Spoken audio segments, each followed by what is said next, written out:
अवंतिका को हॉस्पिटल में एडमिट करवाया जाता है और डीन ये बोल के अपना पीछा छुड़ा लेता है कि अवंतिका में ही भूत था, उसके पेरेंट्स उसको आके ले जाएंगे। र्यूबन बहुत परेशान है क्योंकि वो समझ नहीं पा रहा है कि आत्माएं क्या बोलना चाह रही थी। तभी उसे चर्च के घंटे की आवाज़ सुनाई देती है, जो उसे पहले भी बार बार सुनाई देती थी, लेकिन ये आवाज़ सिर्फ उसे ही आती है।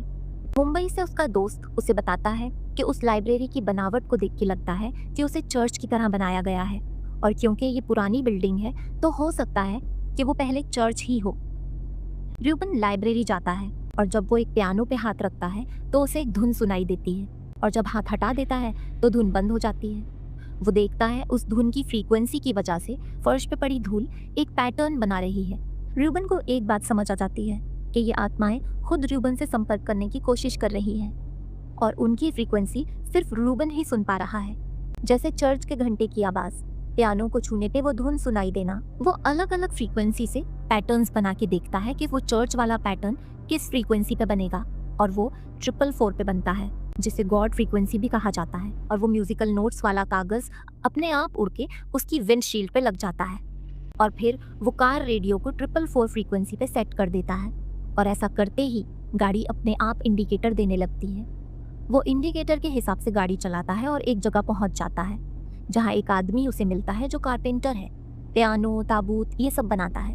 वो र्यूबन को उस लाइब्रेरी की पूरी कहानी बताता है। वो लाइब्रेरी असल में पहले चर्च हुआ करती थी।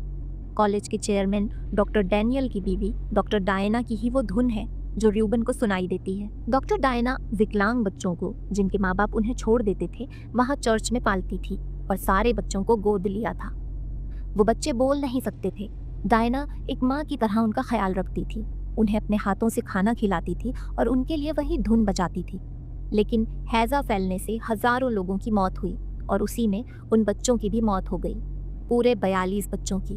और उसके बाद डायना का क्या हुआ वो किसी को नहीं पता, सिवाय उसके पति डॉक्टर डैनियल के। बच्चों की कब्र भी वहीं पास में ही है। अवंतिका होश में आ चुकी है। वन अवंतिका के पास हॉस्पिटल में ही रुकता है। वो अपने फ़ोन का वॉइस रिकॉर्डर ऑन कर देता है। रात में अवंतिका को सपने में पहले हो चुकी एक घटना दिखती है, लेकिन पेशेंट के व्यू से, जैसे वो किसी और की याद है जो उसे सपने में दिख रही है। इसमें किसी पेशेंट के आसपास डॉक्टर्स और नर्स हैं, खुद अवंतिका भी है, और फिर डॉक्टर कोई इंजेक्शन लगा रहा है। इससे अवंतिका नींद में ही बहुत बेचैन हो रही है। र्यूबन उसके पास जाता है और उसका चेहरा बिल्कुल डायना जैसा हो जाता है, और वो कुछ बोलती है जो समझ नहीं आता, लेकिन वो फ़ोन में रिकॉर्ड हो जाता है जो र्यूबन अपने दोस्त को भेजता है उसे डिकोड करने के लिए।